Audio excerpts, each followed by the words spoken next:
Here with Tom Adams, President and CEO of Rosetta Stone. Tom, thanks for joining me today. Thank you for inviting me. Appreciate it. Let's talk a little bit about the impetus behind why you founded Rosetta Stone. You have a great story. So Rosetta Stone was actually founded by Alan Stoltzfus, and Alan had this passion for languages, but unfortunately he died back in 2002 from a heart attack. The company at that time had about 90 employees. And my best friend from high school, who'd sworn we would work together one day, reached out and he says, "You have got to get involved in this." So I met with the family of the founder, and it was a matter of el no ya lo tienes. So if you don't ask, the answer is no. And so I asked to be CEO, and really immediately the brother of the founder says, done. And so I became CEO age 30 of this small business, but that had a lot of good things about it. So what did you bring to the table? You've got a unique background. So you came in here as CEO on day one on this. What did you bring to the table? So I had a life experience of learning languages. So I learnt languages as a child. I'm Swedish by birth, but grew up in France. And age 10, I moved to England and really knew no English whatsoever, and was just dropped into a school and by immersion learnt the English language. It's a very painful experience, but it developed a lot of intuition about what works, what doesn't. I kind of just feel it. I know what learning strategies deliver results when you're trying to acquire a new language. I learned other languages after that. But beyond that, I think that people who know me know that I'm very competitive. I like to win.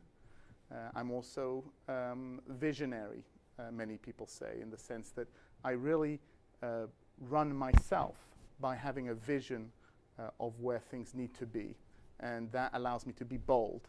And so although I can apply all sorts of discipline on making sure things get done in an orderly way, the core of me is passion and a vision of how language learning should be. It should be much easier than most people have experienced. It should be much more effective, and technology can allow you to deliver a much better experience now, and especially if you adopt the right methods, the right pedagogy, so to speak, you can have much greater success than people have experienced in school.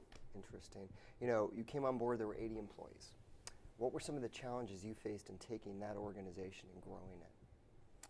So some of the challenges I faced were obviously of scaling the sales and marketing because we had less than $1 million of cash in the bank.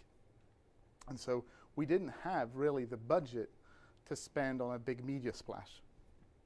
So what we had to figure out was, how can we advertise a little bit to create a little bit of awareness and make sure that that little bit of awareness actually pays off?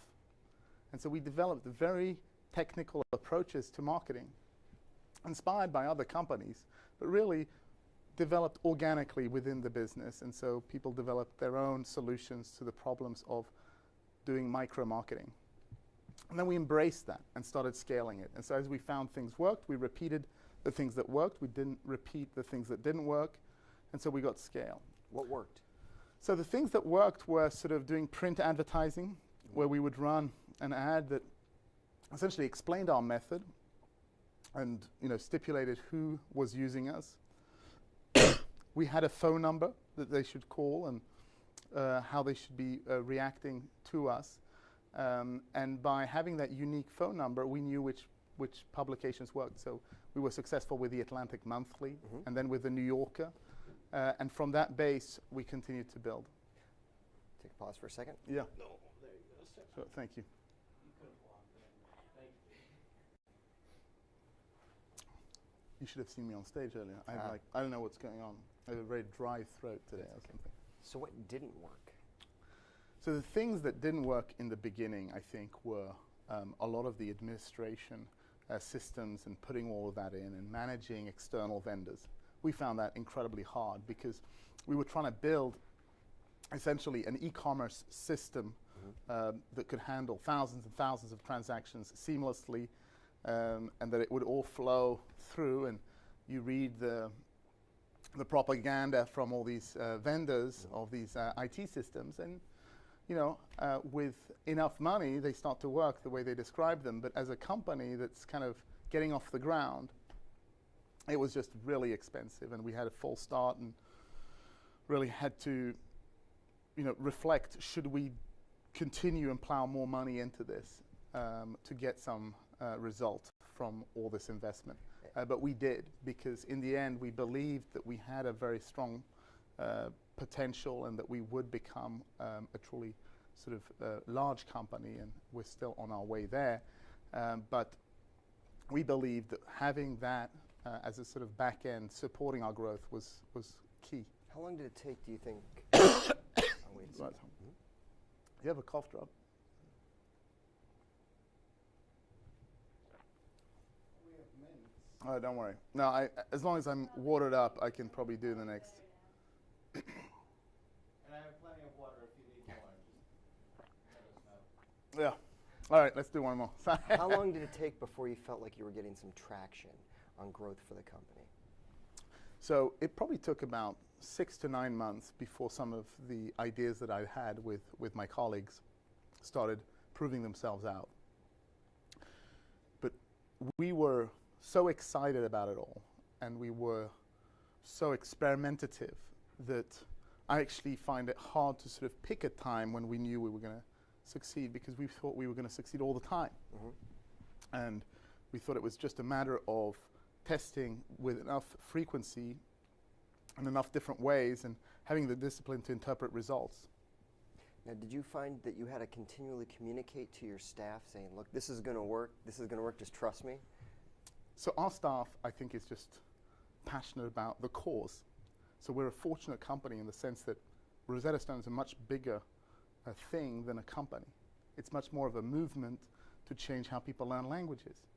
And so as a result, staff, I think, tend to hang their expectations and their tracking of the company based on things other than just the economic performance of the business.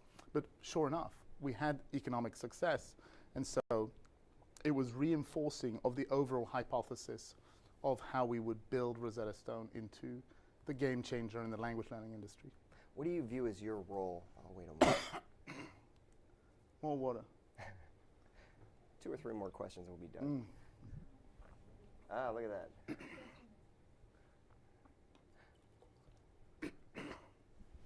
Sorry.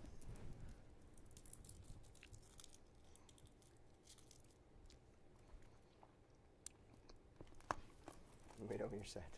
Well,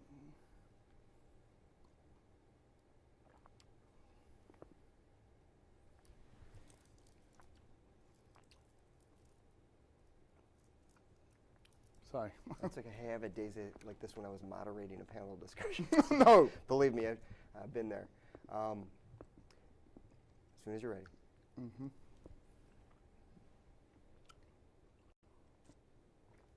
My poor wife had to run out and buy cough drops when I was sitting on a panel just now. I was sort of looking out helplessly at the audience going, I can't, Okay, sorry. One of the key jobs of being a CEO is to be the chief cheerleader, but one of the more important jobs is to be the chief visionary. How do you see your role within Rosetta Stone these days versus when you took over? So I think when I started out at Rosetta Stone, I was really about working collaboratively with the senior team to figure out what we were going to do. And once we'd done that, my job became to be the chief cheerleader, as you call it. And so very much, once we'd committed around a vision, I was the evangelist of it. And I was the one that, let's say, would take the hardest stance to defend that core mission that we developed. And our mission was to deliver the best technology-based solutions for learning languages.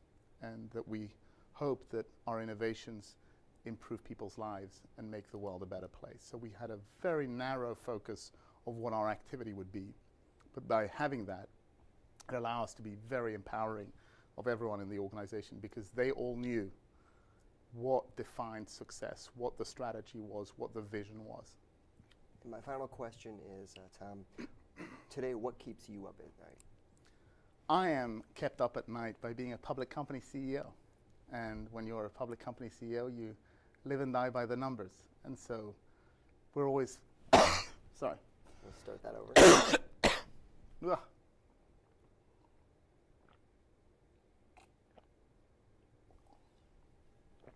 Oh. My fault. Tom, what keeps you up at night today? So now that I'm a public company CEO, I obviously live and die by the numbers. So as CEO, you're very focused on execution and making sure that people are delivering in the organization on the short term, even as my passion and my philosophy is very long-term oriented.